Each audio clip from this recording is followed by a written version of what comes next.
Hello, আসসালামু আলাইকুম। আপনারা সবাই কেমন আছেন? শুভরাত্রি। আর নয় ধান্দা, দেব না কোনো চান্দা। এমন একটা দেশ চাই যে দেশে কোনো দুর্নীতি থাকবে না।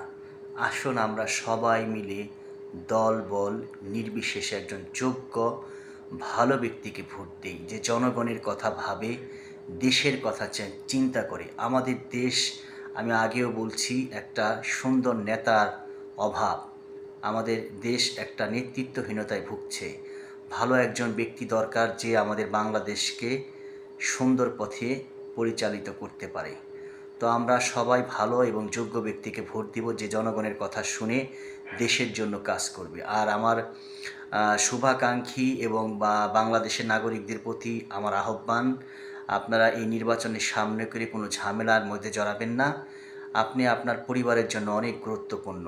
আপনার মা বাবা আপনাকে ছোট থেকে বড় করেছে, লেখাপড়া শিখিয়েছে।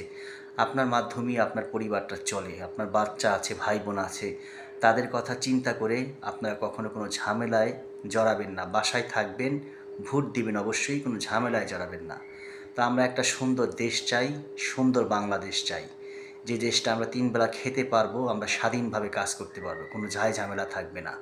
আমরা সবাই সবার বিপদে এগিয়ে আসবো, সবাই সবাইকে সহযোগিতা করব। তো সবাই আমার জন্য দোয়া করবেন। আসসালামু আলাইকুম, ভালো থাকবেন।